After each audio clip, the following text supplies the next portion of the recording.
Vamos a Segunda de Pedro, capítulo 1, y vamos a leer 2 versos en este capítulo. Capítulo 1 de Segunda de Pedro, versículo 3 y verso 4.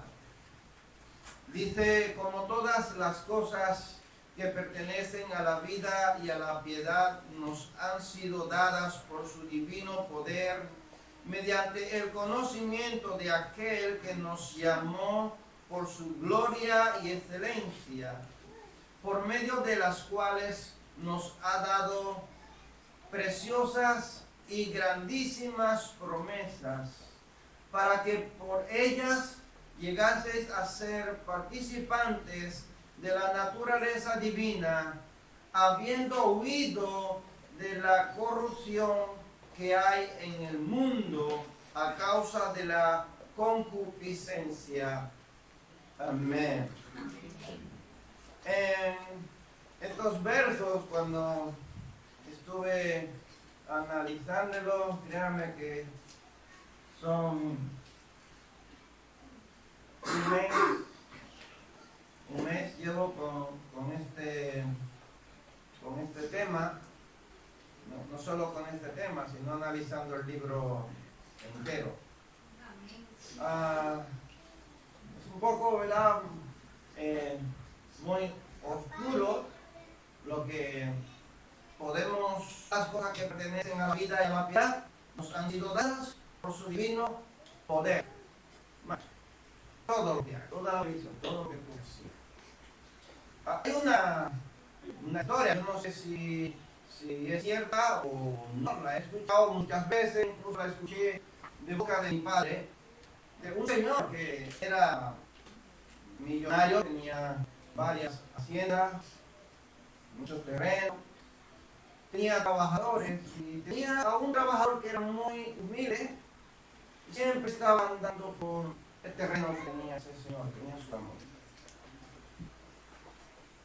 En un día de eso que estaba limpiando las fincas, vio una enorme roca ahí en el bosque y veía algo que brillaba y se acercó.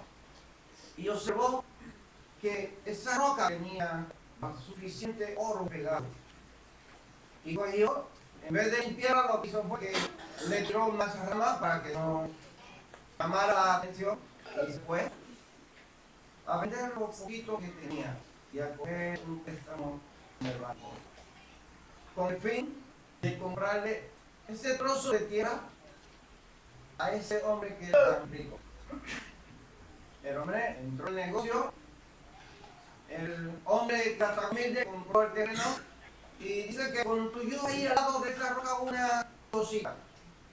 Y se mudó ahí porque no tenía a dónde vivir. Compró el terreno, hizo una cosita ahí y se quedó a vivir. Poco a poco empezó a ir rompiendo la roca, sacando el oro, hasta que el hombre se convirtió en un hombre más rico que el amo a quien él le trabajaba. La gente se quedaba sorprendida, cómo lo había hecho, de dónde había sacado dinero.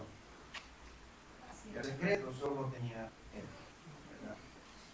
En este texto bíblico nosotros encontramos un tesoro escondido que nos da a entender aquí el apóstol Pedro que nosotros tenemos algo muy valioso. Muy valioso se queda muy pequeño, porque el texto bíblico dice grandísimo, grandísimo. Vamos a leerlo nuevamente. Dice el versículo 4, por medio de las cuales nos han dado preciosas y grandísimas promesas. No dice una promesa muy pequeñita, dice grandísimas promesas. Pero antes de entrar en este texto del verso 4, vamos a quedarnos en el versículo 3. Para poder entender el verso 3, yo tendría que explicar algo que nos va a llevar a entender a quién Pedro le está escribiendo esta carta. Bueno, se está escribiendo a la misma persona que le escribe la primera carta. Primera de Pedro pues escribía a un grupo de cristianos que estaban siendo grandemente perseguidos. Y él le está hablando que soporten la prueba, que van, que se fortalezcan en la fe. Pues ahora a este grupo, él le está escribiendo que tengan cuidado de quiénes, de los falsos maestros. Esta carta, si la lee, si la analiza, está advirtiendo a los cristianos de los falsos maestros. Y es lo que vamos a empezar a descubrir en esta segunda carta de Pedro. Entonces, en los primeros versos nosotros vemos el saludo que Pedro le da a ellos. Dice: Simón, Pedro, siervo y apóstol de Jesucristo, a los que habéis alcanzado por la justicia de nuestro Dios y Salvador Jesucristo una fe igualmente preciosa que la nuestra. Gracia y paz os sean multiplicadas en el conocimiento de Dios y de nuestro Señor Jesucristo. Bueno, él le está escribiendo y él está diciéndole en pocas palabras que a través de la gracia y la fe, todos son ¿qué? ¿Uno más que otro? Todos son ¿qué? Iguales, ¿cierto? Hijo de Dios. De tal manera que Pedro no viene a ellos con arrogancia diciéndole: yo soy el apóstol Pedro, aquel gran hombre que con la sombra mía sano a los enfermos. Él no viene con esa arrogancia, ¿verdad que no? ¿Cómo él viene? Con la humildad de reconociendo primeramente que él se llamaba ¿qué? Simón. Aquel pescador que se llamaba Simón, que luego Jesús le cambia el nombre. Ahora él aparece aquí con estos dos nombres. ¿Con cuál es el nombre? Simón Pedro, para que no haya ninguna confusión. Si aparece otro Pedro o otro Simón, une los dos nombres, Simón Pedro, para que ellos sepan quién es el que está escribiendo. Bueno, pues reconociendo que Simón está escribiéndole a esa misma persona, entonces vamos a ver cuál es el mensaje que Simón le quiere transmitir a estos cristianos. Versículo 3, él le dice que nosotros, los cristianos, dice, como todas las cosas que pertenecen a la vida y a la piedad nos han sido dadas por su divino poder. Bueno, Pedro está aquí queriendo expresar que no es porque nosotros lo merecemos. No es porque tú seas más guapo que yo, no es porque yo sea más feo, no es porque tú seas más rico, no es porque tú seas más pobre. Es porque a alguien le ha placido dárnoslas a nosotros. ¿Quién es ese? Ha sido Dios a través de Jesucristo. Entonces, aquí Él está expresando que su divino poder y conocimiento. Entonces, el divino poder de Dios y el conocimiento de Dios es que ha hecho que todas las cosas que pertenecen a la vida y a la piedad, nosotros también podamos disfrutar de ella. Bueno, tú me preguntarías, ¿cuáles son todas esas cosas que pertenecen a la vida y que pertenecen a la piedad? Bueno, si ahora mismo te está sonando esta pregunta en tu mente, te puedo mencionar algunas de las muchas cosas que Dios nos ha dado a nosotros. ¿Tú te sientes redimido por Dios?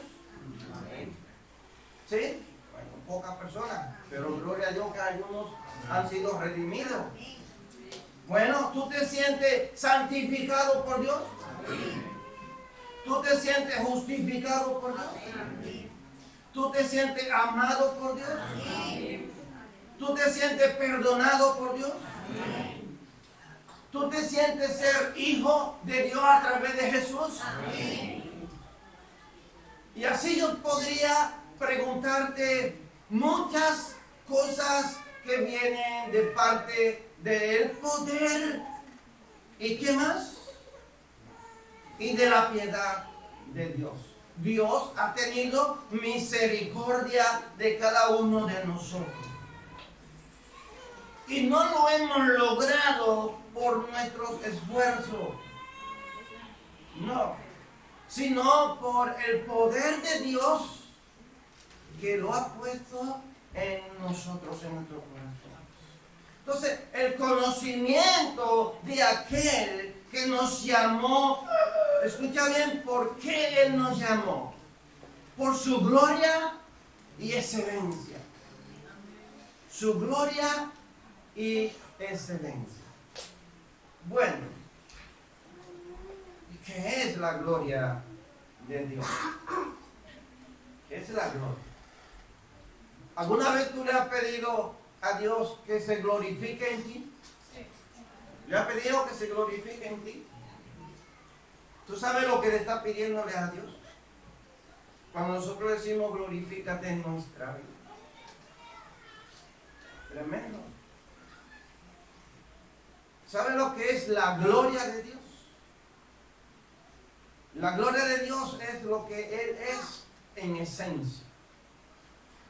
Cuando Moisés le dijo a Dios, muéstrame tu gloria, ¿sabe cuál fue la respuesta de Dios a Moisés? Vale, Moisés, yo te voy a poner encima de la roca y yo voy a pasar, pero tú solamente me vas a ver ¿qué? La silueta. Cuando yo pase, mi sombra tú la vas a ver, pero tú a mí no me vas a ver. Porque si me ve, ¿qué le digo? Morirá. A mí nadie me puede ver porque morirá.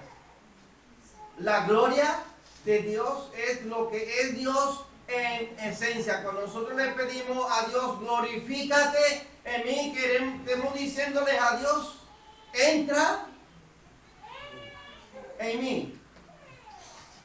Y en la única persona, en el único cuerpo humano que Dios pudo entrar, la esencia de Dios pudo entrar fue en Jesús. En ningún otro ser. Por eso Dios, a través de su divino poder, ha mandado al Espíritu Santo para que entre ¿dónde? En nuestros corazones. Y esa parte de Dios es la que puede habitar en nuestros corazones.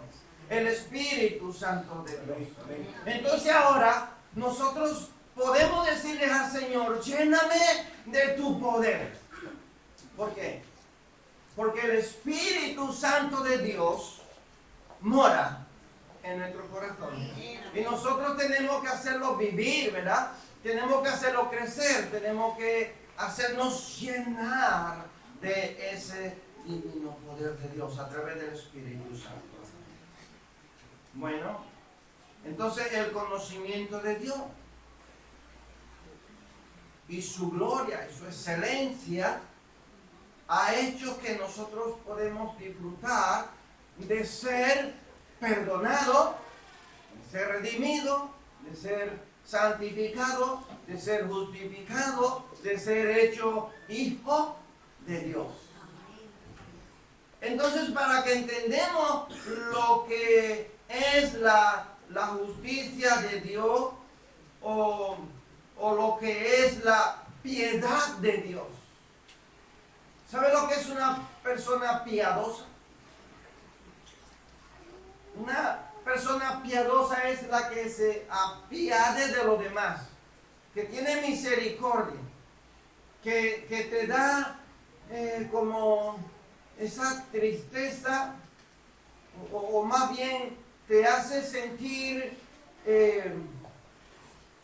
persuadido por alguien que tú ves que está pasando mal y que necesita, y tú dices, esta persona necesita ropa, necesita zapatos, necesita comida, necesita bebida, y tú dices, pues yo tengo que ir al banco y sacar dinero y darle para que él sacie su necesidad, ¿verdad? Es eso que hay en tu corazón que te hace hacer eso. Dios, mirando al hombre pecador, a un hombre sufriendo por causa del pecado, dijo, enviaré a mi hijo, ¿para qué? ¿Para que lo condene o para que lo salve? Para que lo salve, ¿verdad que sí? Voy a redimir al hombre de su pecado y lo voy a traer. Pero Dios, antes de crear al hombre, ya lo vio. No tuvo un segundo plan porque el hombre pecó y lo vio después, no. Pablo dice que predestinó en Cristo Jesús antes de ¿qué? De la fundación del mundo, para que a través de Jesús nosotros fuéramos ¿qué? Salvos. Nosotros fuéramos salvos a través de Jesús. Bueno, continuando entonces con este versículo, nosotros encontramos que nosotros no necesitamos pedirle nada más a Dios. No necesitamos pedirle nada más. ¿A otro redentor? No.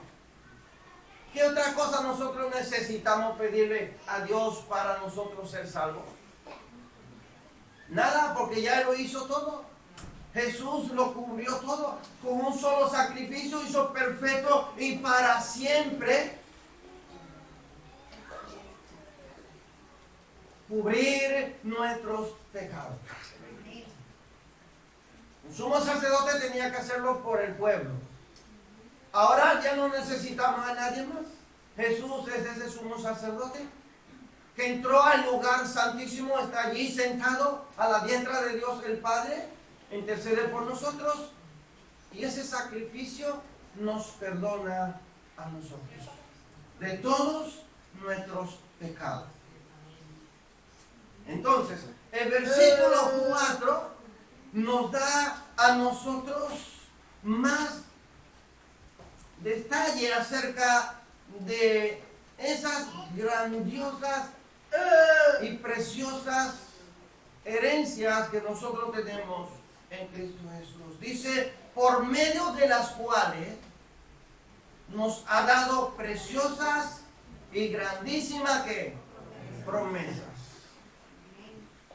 Hermanos, muchas veces nosotros empezamos a pedirles a Dios y nos hacemos una creencia de que Dios tiene muchas promesas para nosotros y empezamos a reclamar promesas de ¿qué?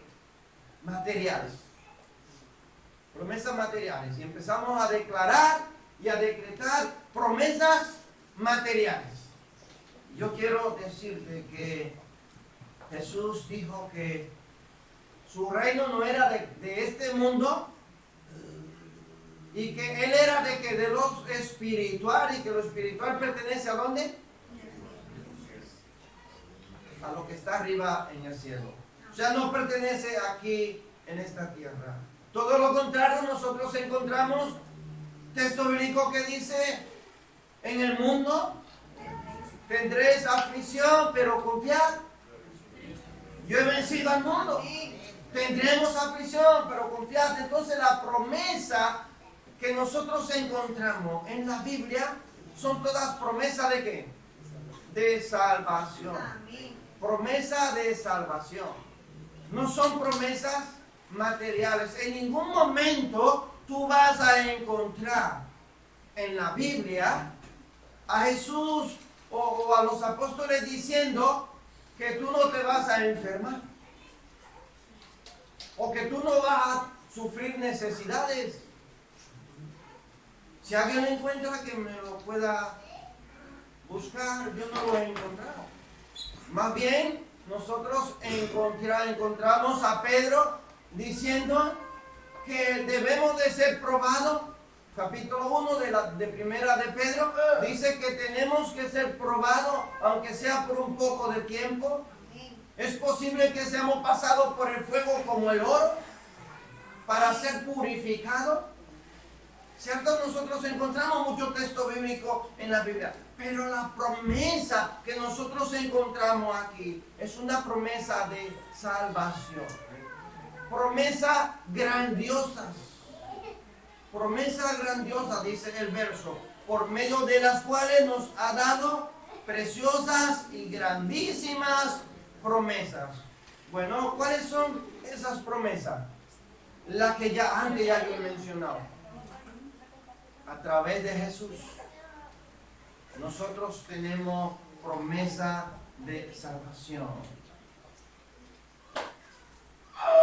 En este verso, en la parte A del verso 4, dice, por ella llegamos a ser participantes de la naturaleza divina. Escucha bien. A través de esa grandísima y preciosa promesa, a través de ella nosotros llegamos a ser ¿qué? Participantes de la naturaleza divina. Bueno,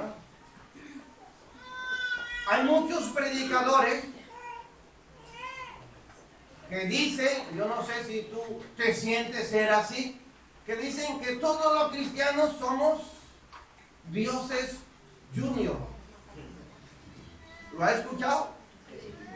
Que somos dioses junior. Bueno, se basa en que Dios nos hizo a imagen y semejanza.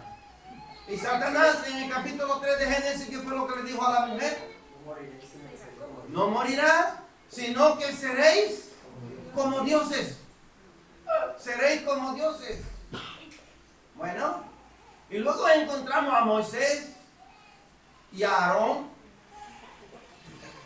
en el Antiguo Testamento cuando fueron a presentarse ante el faraón. Dios le dijo, vosotros seréis dioses para ellos, ¿o no? Claro que sí. Bueno, y si agrupamos todos estos versos, entonces nosotros somos dioses junior. Tremendo. Pero eso no es lo que quiere decir el texto bíblico, hermanos. Eso no es lo que quiere decir.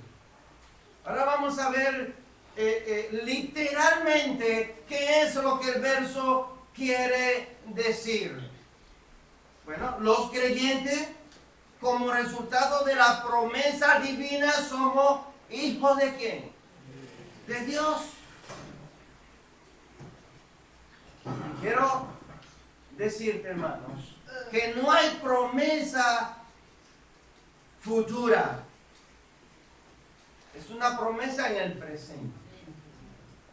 Somos hijos de Dios. Vamos a ver nuevamente el verso, la mitad del verso.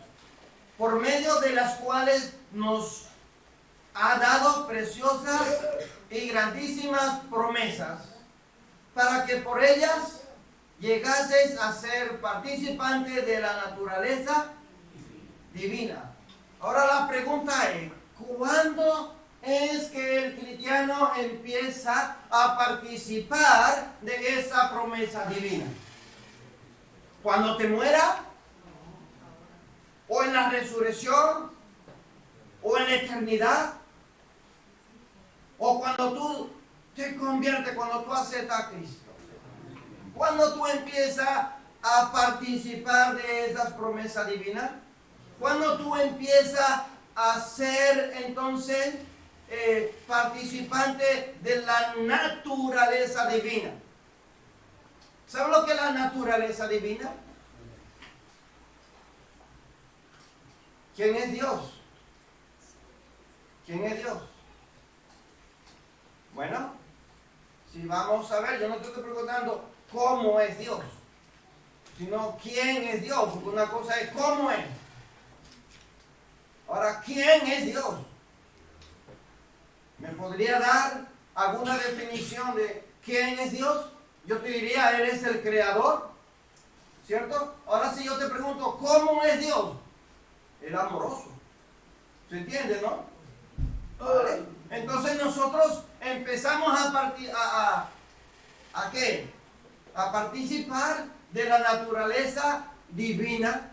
La naturaleza divina tiene que ver con todo lo que es Dios. Todo lo que es Dios en esencia. Bueno, si Dios es el creador, Dios es todopoderoso, Dios es omnisciente, Dios es omnipotente, Dios es inmutable, nosotros no podemos ser eso, ¿verdad que no? Ninguno de nosotros podemos ser eso. Ninguno tenemos ese poder ni esa autoridad. Ahora, Dios ha puesto en nosotros de algunos atributos suyos que se llaman transferibles. Algunos atributos que son intransferibles, que son los que he mencionado, y los atributos transferibles de Dios son aquellos que Él ha puesto en nosotros. Lo encontramos en las Escrituras, el fruto del Espíritu. ¿Fruto del Espíritu es qué? Amor. ¿Qué más?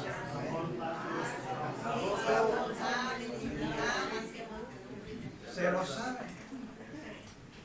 Todos esos que ustedes han mencionado, el fruto del Espíritu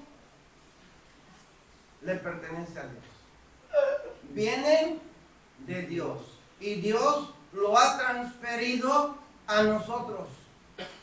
Parte de Dios, después nosotros tenemos el Espíritu Santo de Dios, ¿verdad que sí?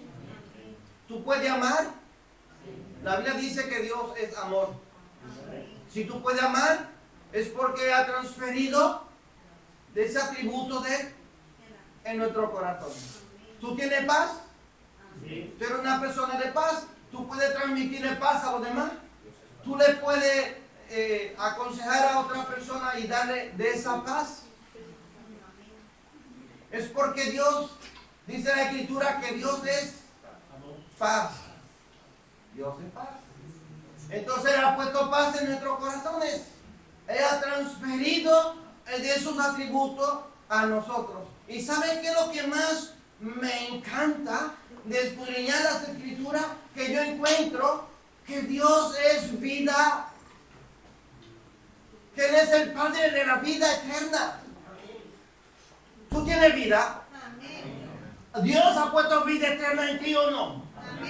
Entonces eso es algo que le pertenece a Dios y Él de su gran amor, de su gran misericordia, lo ha puesto en nuestros corazones. Vida eterna, que el mundo no tiene.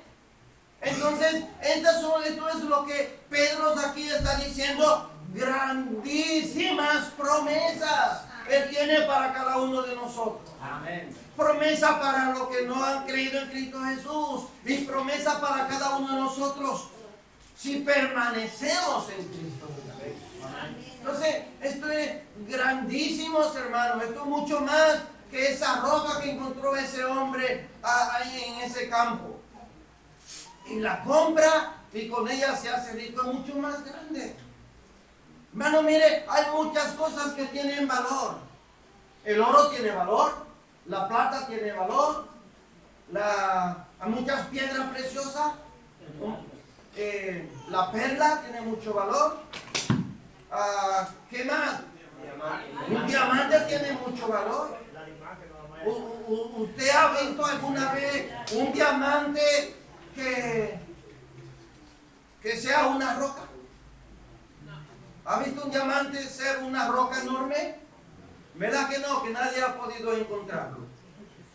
¿Y el oro? Una piedra enorme. ¿Alguien ha visto una piedra o una roca entera de oro? No. Puede ser que pese quizá 1 kilo o 2 kilos, vamos a exagerar un poco. Pero no es una roca grande. ¿Verdad que no? Pero tiene valor. Hermanos, hay muchas cosas también que son bastante grandes. y no tienen valor. ¿Cierto? Cosas pequeñitas, una piedrecita pequeñita de oro o de un diamante pequeñito tiene valor. Una perla de esta que la sacan del mar, que son fabricadas por las ostras, ¿no? ¿Cierto? Tiene mucho valor, son pequeñitas. Pero hay cosas que son bastante grandes que no tienen valor. Pero yo te estoy hablando, hermanos, de algo que es grande, inmenso, infinitamente grande, pero tan grande es, asimismo es también su valor. Nosotros no lo podemos imaginar. En nuestra mente, dice las Escrituras, cosas que nuestros ojos no han visto, ni oído, han oído, ni ha entrado en corazón de hombre. Son cosas las que están preparadas, ¿dónde? En el reino de los cielos. Y Dios en el capítulo 58 de Isaías dice que la tierra es el estrado de su pies. Y en las nubes, allá arriba tiene su trono. O sea que Él está sentado allá arriba y los pies de Él están aquí pisando la tierra. Pero también hay otro texto bíblico que dice que el universo en sus manos está. Él lo tiene en sus manos. Y hay otro texto bíblico que dice que cuando Él mira al hombre, la tierra, ¿qué? Se estremece la tierra cuando Él mira. Y cuando Él apunta con un dedo. Hermano, ¿sabe lo grande que es nuestro Dios? ¿Sabe lo poderoso que es nuestro Dios? Nosotros nos quedamos muy pequeños, hermanos, en el conocimiento de Dios. Muy pequeños. Si nosotros queremos conocer a Dios tal y como Él es, si queremos ver lo grande que Él es, empieza a orar, empieza a escudriñar las Escrituras, y a través de las Escrituras tú vas a conocer lo grande que es Dios. ¿Verdad que estamos descubriendo en 2 versos la grandeza de Dios, la bondad de Dios, la misericordia de Dios por cada uno de nosotros? Pero todavía nos queda muchas cosas más por descubrir. Yo no sé si el tiempo me va a dar. Escucha, en Juan capítulo 1 versículo 12 dice: mas a todos los que le recibieron, a los que creen en su nombre, les dio, ¿qué? Potestad, poder de qué? De ser hecho enemigo de Dios. Hijo de Dios. Gloria a Dios. Le dio potestad de ser hecho hijo de Dios. ¿A quiénes? ¿A quiénes? ¿A todos los seres humanos o a los que creen en su nombre, en el nombre de Jesús? A los que creen en el nombre de Jesús. Bueno, pero podríamos decir que eso es algo en el futuro. Que vamos a ser hijos de Dios cuando estemos allí en la resurrección. Vamos a vivir en la casa de Dios. Ahora cantaba una canción: quiero ser tu hijo, quiero vivir al lado tuyo, quiero habitar en tu casa. ¿Sería en ese tiempo que vamos a ser hijos de Dios? ¿O ya empezamos a ser hijos de Dios ahora en el presente? Aquí no hay futuro, hermano. Aquí no hay futuro, aquí hay presente. A los que creen. Si ahora mismo tú crees en el Señor Jesucristo, que Él te puede salvar, que te puede redimir, que te puede rescatar del lugar donde tú estás, quiero decir lugar de pecado. En ese momento que tú dices: yo quiero aceptar a Cristo, yo abro la puerta de mi corazón para que Él more en mí, en ese mismo momento tú empiezas a ser hijo de Dios. Tanto el versículo 4 de segunda de Pedro capítulo 1 como este versículo 12 del capítulo 1 de Juan nos está hablando de presente, el momento. El verbo es ahí, inmediato. Romanos capítulo 8 versículo 9 dice: mas vosotros no vivís según la carne, sino según ¿qué? El Espíritu. Y dice algo, cuidado con lo que dice, porque esto pone una duda, se pone en duda. Si es que el Espíritu de Dios mora en vosotros, cuidado. Cuidado, porque muchas veces solamente cogemos la primera parte. Mas vosotros no vivís según la carne, sino según el Espíritu. Y nos quedamos ahí. No, porque yo no vivo en la carne, yo vivo en el Espíritu. Porque yo ando en el Espíritu, porque yo oro en el Espíritu. Y nos quedamos ahí.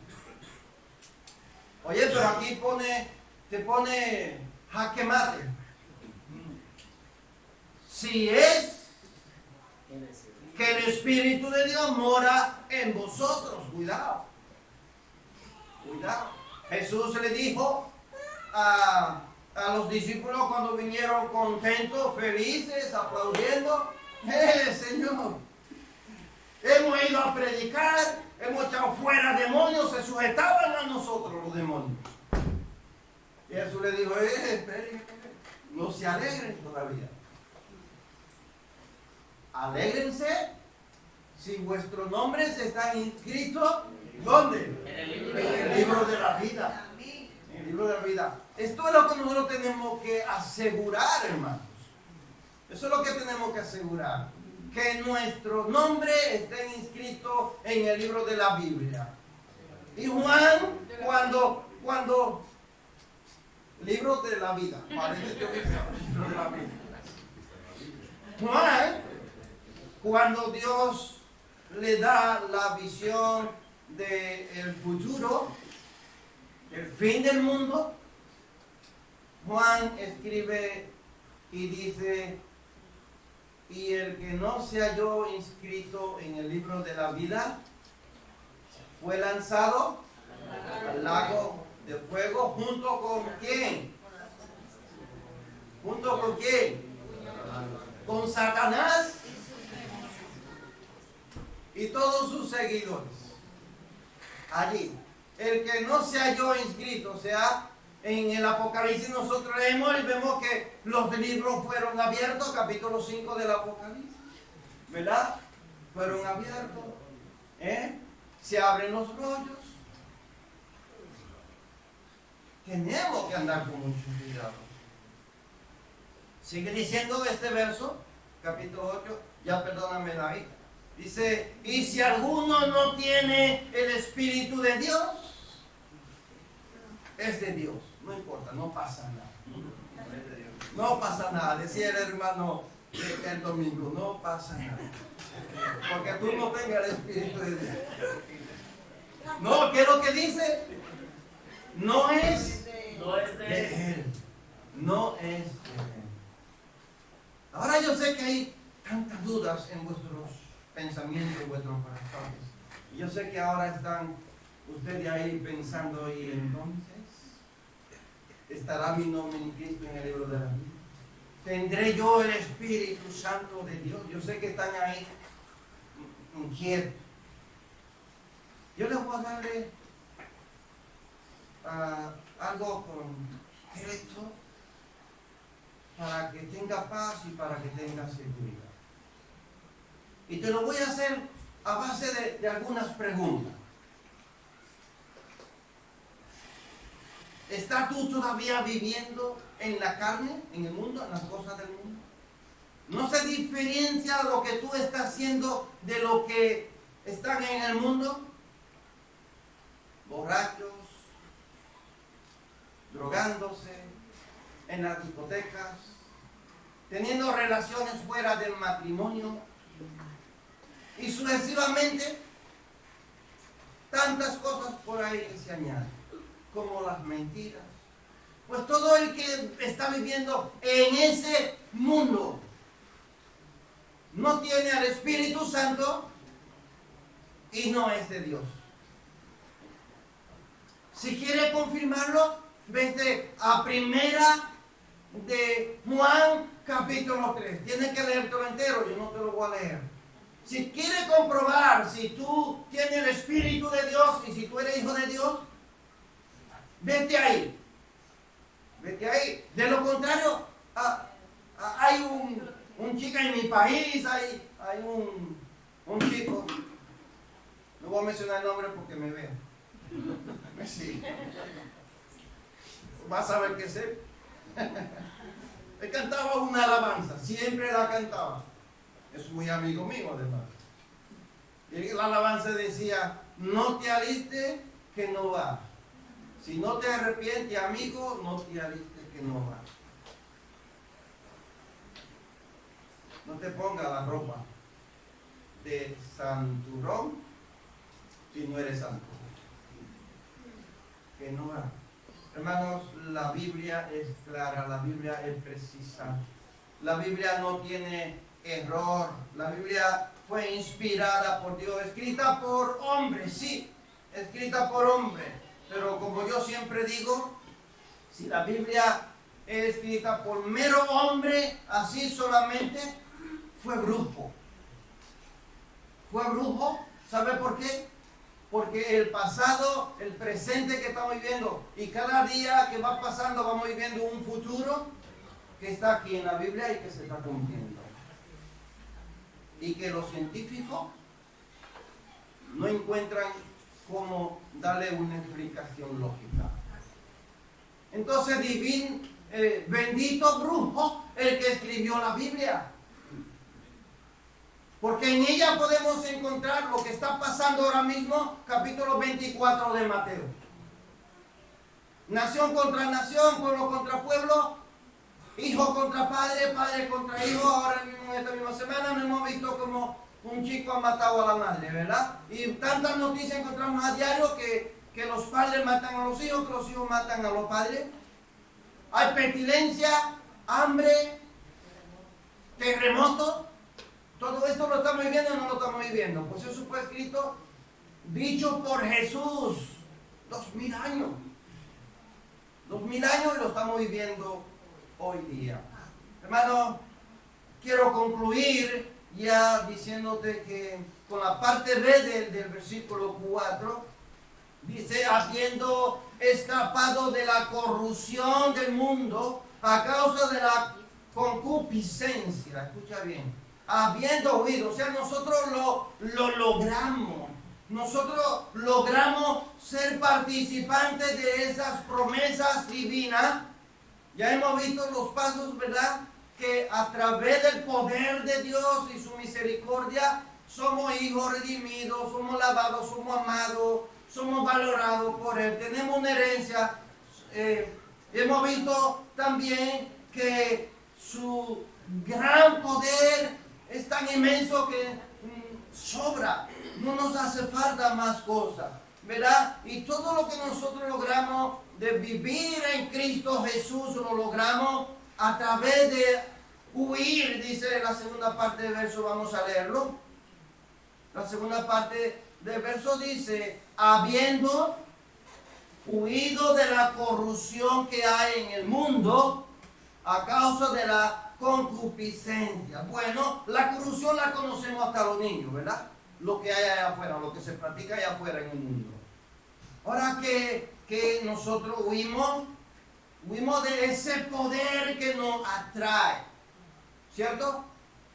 Nos encanta, a todos nos gusta algo del mundo, o la música, la discoteca, o qué sé yo, ir por ahí a disfrutar con los amigos, participar de un montón de cosas, estar en la libertad, que nadie me prohíba nada, ¿cierto? Pues hay un montón de cosas que a cada uno de nosotros nos atrae. Tenemos una cierta debilidad por algo de las cosas del mundo. Es esa fuerza que te atrae por esos deseos de practicar algo de lo que está ahí fuera en el mundo, de lo que practican lo que no son de Dios.